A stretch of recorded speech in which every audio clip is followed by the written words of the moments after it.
How's it going, guys? My name's Wilson. Before we start this video, in case you guys haven't already caught on, I have officially launched my merch website with the white and black Absolute Travesty t-shirts officially on sale. I'm rocking my white one right now. If you guys like it, you can order yours by typing in wilsonside93.com on the search engine or just click on the description below. Once again, I truly appreciate your support. Once you purchase yours and have it delivered to your home, feel free to send me a picture of you wearing it on IG at wilsonside93 and I can give you a shout out on my future videos. First, I'd like to give a quick shout out to my man Anthony Spadaro from Brooklyn, New York, the first person to order when the site launched. Anthony's a huge New York Giants fan and a former college football player at Fairleigh Dickinson University. Before I go to my rankings, ESPN posted their top 100 player rankings, and a lot of it, of course, I highly disagree with. It was absolutely, utterly disrespectful to have Klay Thompson ranked 49th. 49th! A bunch of stupid so-called reporters who voted should be ashamed of themselves with their lack of NBA knowledge. Despite his injury, he should be back likely in the second half of the season. Some of the players ahead of him were John Collins, Miles Turner,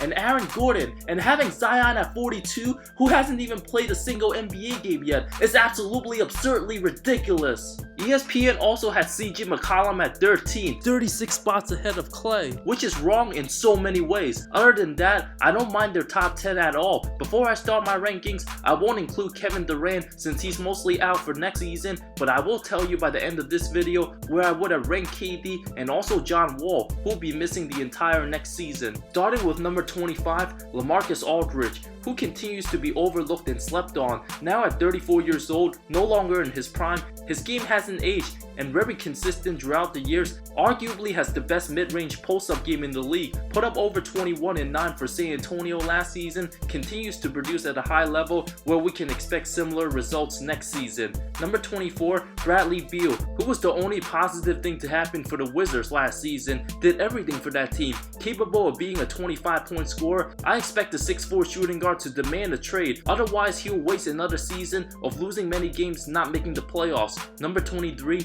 D'Angelo Russell, who silenced his critics after proving what he's capable of, leading Brooklyn back to the postseason as the best player on the team, will be an interesting fit with the Warriors. Put up 21 and 7 and was playing like a superstar at times during the second half of last season. Will get better with Golden State and still only 23 years old. Number 22, Ben Simmons, who hasn't improved since his so-called rookie season, put up pretty much the same numbers. Despite what we all see of him in highlight videos, shooting threes in pickup games this summer, I won't believe the hype until I see him actually make threes. Has all the tools to become a superstar and more, but still very passive. Last season, disappears often in big moments. There was no excuse for him to only have attempted 5 shots in Game 7. If he was more aggressive, Philly might have won the title last year.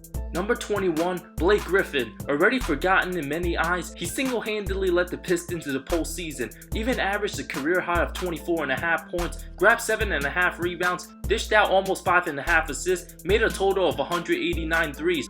Too short of his first 8 seasons combined. Despite injuries taking a toll throughout his career, Griffin doesn't get enough credit for changing his game, adapting, and still fearful. When opponents take him slightly, he will punish them. Number 20, Luka Doncic, who will be on his way to being a first-time All-Star next season, has all the tools to be one of the best players in the game. As an incredible talent, can do everything on the floor, extremely polished and mature for his age, coming off a historic rookie season of 21.2 points, nearly 8 rebounds, 6 assists. His step-back jumper and creativity is off the charts. By the end of next season, he might be a top 15 player in the league. Number 19, Victor Oladipo. Still no timetable for his return. The 27-year-old is eager to get back to the court and continue to compete in the East. After having his season cut short, playing only 36 games, his point average went down from 23 to 19, but rebounds and assists went up. I won't be shocked to see the 6'4" guard return in the second half of the season and lead Indy to having home court advantage in the first round. Number 18, Donovan Mitchell. Most experts are anticipating a superstar jump entering his 3rd season. With the addition of Mike Conley and Bojan Bogdanovic, D-Mitch will get easier opportunities. With all his numbers clearly going up last season, the 23-year-old is a dark horse MVP candidate for fans who are sleeping on him. Number 17, Rudy Gobert. The former 2-time Defensive Player of the Year continues to get better offensively. Adding some mid-range and post-up game to his repertoire will keep on getting easy buckets at the rim. Now with better players in Utah, analytically, he has one of the best advanced numbers. Finished second in win shares per 48 minutes, only behind Giannis, 6th in box plus minus, 12th in real plus minus, and had the highest true shooting percentage. Number 16, Kemba Walker, who will finally be playing on a playoff caliber team, will have the deepest roster and more help than he ever can imagine. Compared to his years with Charlotte, will look to make a deep postseason run and truly show what he's capable of after coming off averaging a career best of 25.6 points last season. Number 15, Jimmy Butler, who was the go-to guy for Philly down the stretch and is already bringing the intensity to Miami at practice. Sacrificed a lot of his numbers last season, averaging at least 20 points a game and 5 rebounds the 4 seasons before, and will need to play his best for the Heat to compete. Number 14, Klay Thompson. Dumb so-called experts on ESPN ranking him at 49 is an absolute travesty. Before his injury, Thompson was sensational in the finals and truly believed if he didn't get hurt, Golden State would have won the title. Not only is Klay one of the best shooters, but his defense is elite, simply doesn't get the credit he deserves, and once he comes back, likely February, come playoff time, all those voters who ranked him so low will feel foolish and regretful. Number 13, Karl-Anthony Towns, who's easily the most overlooked all-star in the league, doesn't get enough credit for his greatness since he's on a bad team, coming off averages of over 24 points, 12 rebounds. Offensively, he's as polished and skilled as any big man, but it will be up to his defense, whether he can be the interior anchor down low. Other than that, he's just putting up great numbers and not talked about as an elite superstar. Number 12, Russell Westbrook, who's fallen off after being a huge disappointment the last 3 postseasons, especially last postseason. Doesn't have the same explosiveness like he did 3 years ago and was a terrible outside shooter, which raises many questions looking forward to next season. He'll still stuff the stat sheet with his rebounding and assists, but his days as a superstar are getting limited. If he continues to struggle shooting the ball, Houston will be in deep trouble come playoff time. Number 11, Kyrie Irving, who ended Boston on bad terms, but when it comes to winning time, Irving shines in clutch situations, takes over games, and virtually unstoppable when he's hot. Will have high expectations with the Nets, looking to lead the team to a high playoff seed, and now at the very prime of his career, 27 years old, Irving should be playing his best basketball next season. Number 10, Damian Lillard. His stock was at its peak after nailing the game winner to close out OKC in 5, ending the Russell Westbrook Paul George era, averaged 33 those 5 games, but had some struggles the next 2 series, bothered by minor injuries. Over the last 4 seasons, Dame's averaged between 25 to 27 a game, will likely put up similar numbers again next season, and combined with being one of the deadliest outside shooters, he's led his team to the playoffs every year since his 2nd season.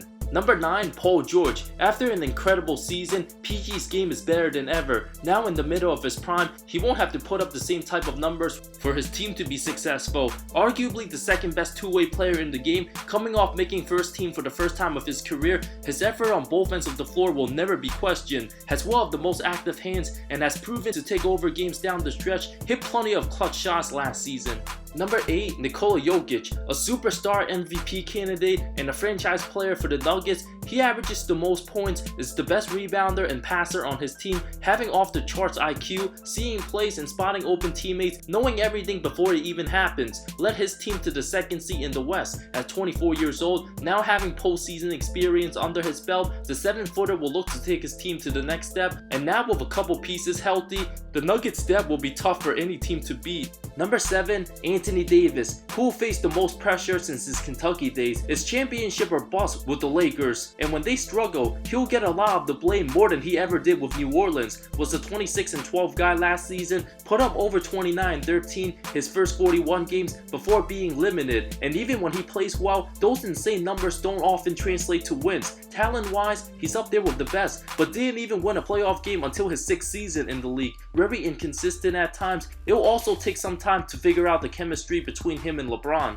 Number 6, Joel Embiid, who's already had way more postseason success than AD ever had. He's the main reason why Philly went from a laughingstock lottery team to title contenders. Anchors and dominates on both ends of the floor, put up nearly 28 and 14 last season, along with 2 block shots on under 34 minutes of action. When healthy, he's unquestionably the most unstoppable big man since Shaq. Has the footwork, speed, and strength combined with his size. After an emotional Game 7 loss to Toronto, Embiid will be hungrier than ever before, where it won't surprise me if he wins MVP or Finals MVP or Defensive Player of the Year next season. Number 5, Giannis Antetokounmpo. The MVP was unstoppable in the regular season, leading the Bucks to 60 wins, dominated on both ends of the floor, putting up insane numbers in only 33 minutes of action, continues to get better every year, but I only put him at number 5. I highly disagree with ESPN putting him number 1. I only rank him at number 5 since he was very vulnerable in the postseason, struggled against Toronto after games 1 and 2, losing 4 straight games to end the season is unexcusable, especially if many consider him the best player in the game. Still has his flaws. By the end of next season, if Giannis can lead the Bucks to a championship, he might be number 1. If not next year, by 2022, I definitely believe the Greek Freak will be the best player in the game, but just not yet.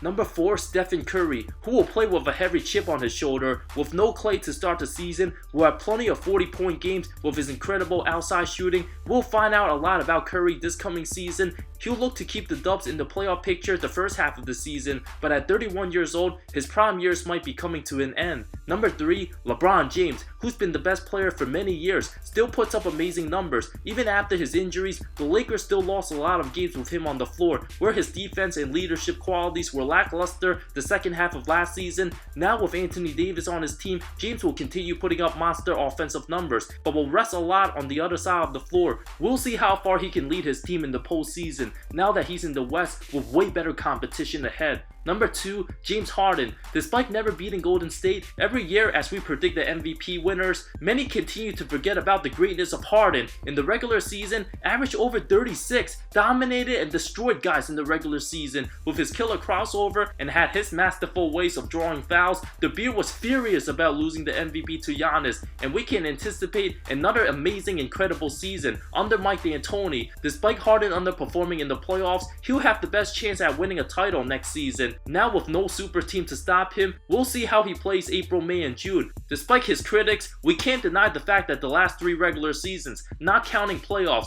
Harden's been the best player in the game. Number 1, Kawhi Leonard. Last season's Finals MVP, had a playoff run for the ages. Also the best two-way player and lockdown perimeter defender, Leonard's accomplished a lot during his 8 seasons in the NBA. A 2-time Finals MVP, 2-time Defensive Player of the Year winner. His mid-range jumper is as polished as anybody in the league. Also a top 5 scorer, an absolute killer, and one of the most poised and clutch players in the very prime of his career right now. At 28 years old, Leonard will be seeking for his 3rd title. His style of play also reminds me of an older version of Jordan from 96 to 98 and older Kobe from his title years in 09 and 2010. If John Wall wasn't injured for the entire season, I have him at 17, right behind Kemba Walker. His defense and passing is terrific, but still not a good outside shooter and has his liabilities. And right before Durant tore his Achilles, I truly believe he was the best player in the game, and Golden State would have easily won the title if it wasn't for his injury. Durant would have likely captured his 3rd straight Finals MVP. I would have had KD 1 and Leonard 2, but now with the injury, Durant might not be as good coming back as he was before the injury. Honorable mentions includes Draymond Green, who I ranked 26 since his offensive game's very inconsistent, Kristaps Porzingis at 27,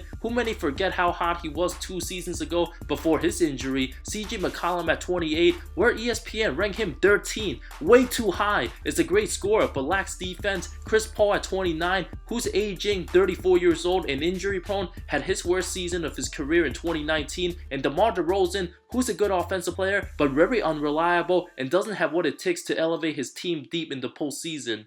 Thank you so much for watching this video. Who do you guys think is the best player in the NBA right now at this very moment? Let me know in the comments below. I talk NBA comparisons, amazing storylines, NBA history, and anything basketball that will interest you. If you love the NBA, subscribe for more content, more great stuff coming soon. I love all of you. See you next time.